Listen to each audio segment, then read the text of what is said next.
Hi, this is Mac with MacSair29. I have my Sparrowhawk XXT from Tiger, and today I just wanted to go over some of the stuff I was talking about in my last video. The similarities between this and the associated Prolite. Anyway, the Prolite 4x4, their short horse truck. Anyway, I broke that rear CVD or whatever, and I ordered these dogbones, part number 7131, Team Associated. They're the rear dogbones for the Prolite, and they fit as long as you take, hopefully you can see that. This is the slotted rear axle. This slides inside the bearings. So I took a Dremel and I ground down the two slots here. Not on this one, this is the one for the Associated, but on the one for the Tiger, where the hole was for the pins for the CVDs, I just notched that with a Dremel and made the dog bones fit inside there. I had purchased these rear and front Team Associated ones with a Prolite. They're just got a shorter axle part sticking out from the actual hub. Oops. Sticking out from the hub, and so you get a little bit of a narrower track on the vehicle when you do that. So it's not that bad. I tried them out. It's not a huge difference. I'm running these. I had these RPM wide offset rims that I bought when I had my Stampede 4x4 to run these 2.2 tires. So I'm putting these on there, so it really widens the stance on this. So if you were to put this with these wheels, it would kind of bring it back to stock. And then with normal wheels, like just a normal offset, you know, kind of just a neutral in the middle offset 2.2 tire wheel with these, it narrows it somewhat, but it's not too bad, you know, it'll work. So if you just wanted to go with that part, it's probably a little easier to get. Some hobby stores, more often a hobby store might stock these associated parts than the Tiger. And that was, let's see, the fronts are $10, which is a little pricey, but they're the ones set up for the CVDs, and the rears were like $5. One of these bags, $5.99. So the rear is 7132, the fronts are 7128, and the dog bones again are 7131. So those are some options if you have this vehicle and you want to play around with just parts if you're having issues with the CVDs and stuff. Another thing is, it's kind of got a funky, not funky, but this is a 6mm axle right here, this little tiny part. I don't know if you can see it steps down there, and so you could probably drill, it's just a 1/4 inch is just a hair too big than 6mm, but I can't remember what size it was. It's closer than that, just a hair under.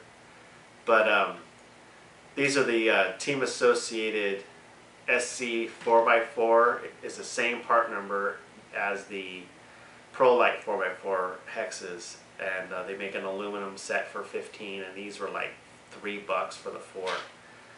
And these do fit the hexes you would purchase for the Associated Prolite if you were to put those on there. The only weird thing is, and you know, I just bought these, they came with the pins and everything. This is probably hard to see, but there's a couple millimeter gap there between the end of that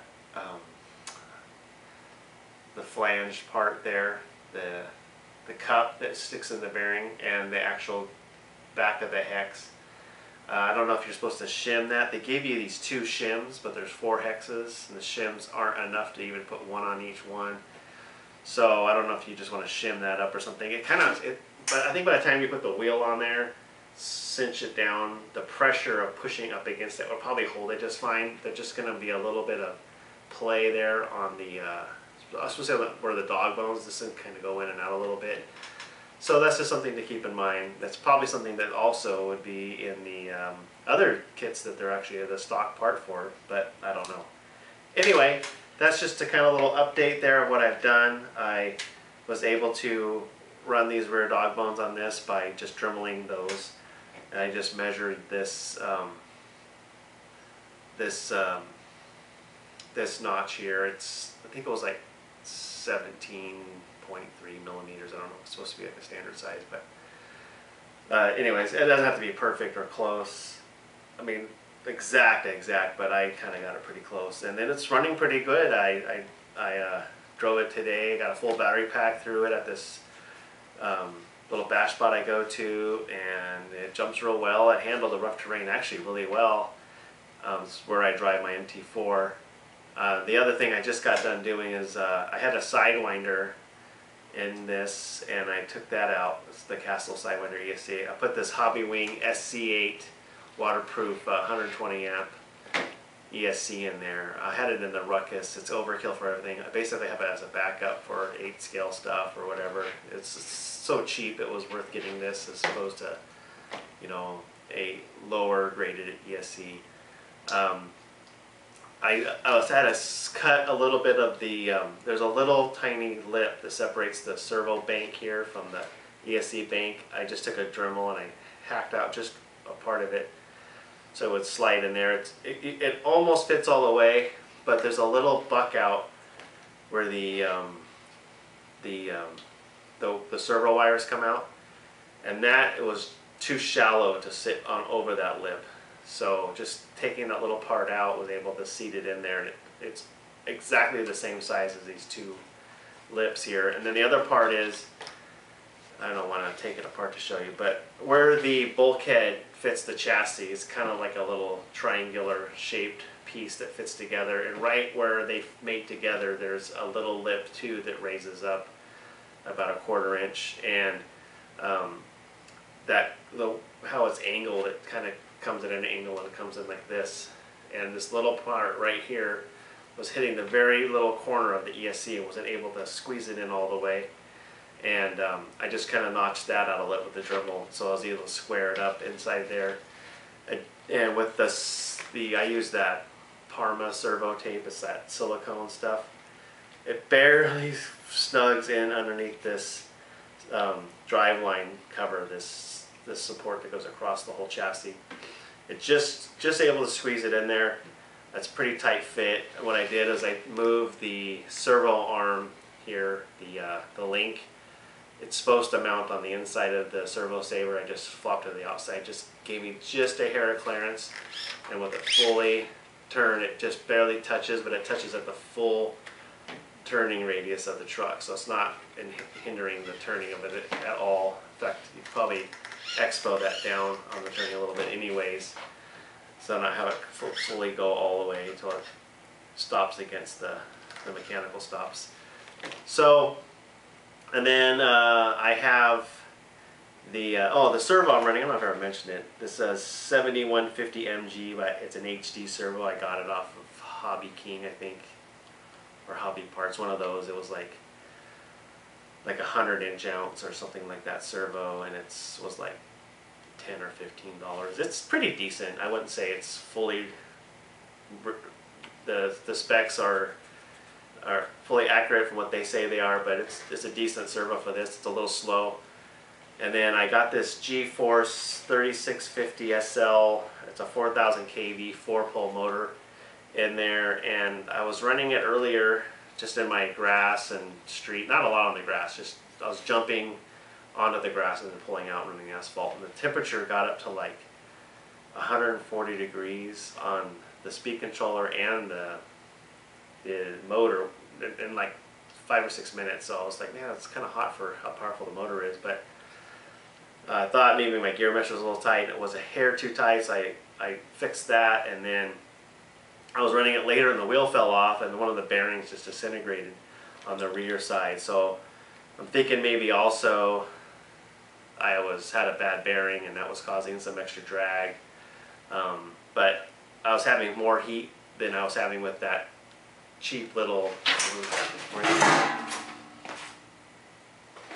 the motor that I had in the last video was this Turnigy Trackstar 3900 kV. It's one of those small can motors.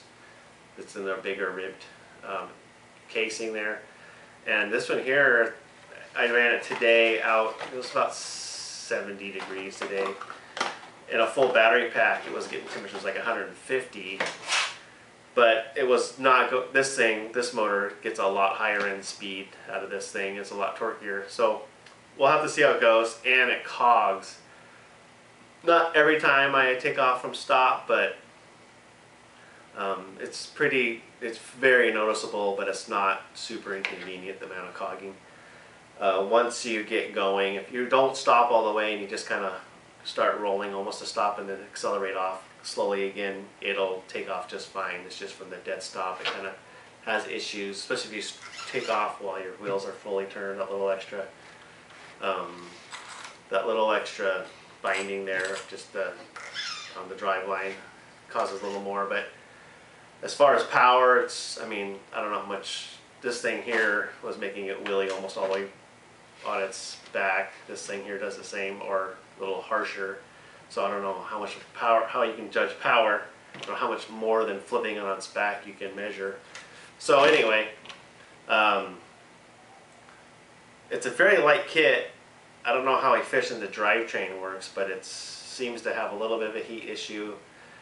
Maybe some bugs to work out. Maybe I need to go through all the bearings and make sure they're fully operational, they're not all worn out, and just things like that. But other than that, I got a full battery pack. Got like 20 minutes of running, jumping it. I did some really awkward, one tire landings like that, and cartwheels, and landed on its lid a couple times, and nothing broke. And I wasn't being, hardcore, but I wasn't trying to also, ginger it around. I was just trying to bash it like I was going to normally bash it, have fun with it. And handles really well, handles the rough terrain really well. I thought it was, because of the lower center of gravity, it handles way better than the Stampede 4x4 handles. And to me, the ground clearance of like a higher kit like the Stampede 4x4 or some of the other kits, yeah, sure, you can get over stuff a little bit easier, but with the four-wheel drive and a little punch with the throttle, you can usually drag yourself over something. It's a fairly smooth bottom, and I'd rather have a more agile kit, a little bit better handling, and not flipping on its lid as much as just I'd rather get stuck a few more times high centered on a piece of grass than having it just rolling over all the time. But that's for me. And so it drives really well on road, and it handles the rougher terrain pretty well. I'll try to get a video up of that sometime soon, but we'll see. So anyway, was that a quick update? Maybe not. So thanks for watching, and if you have any questions, post them.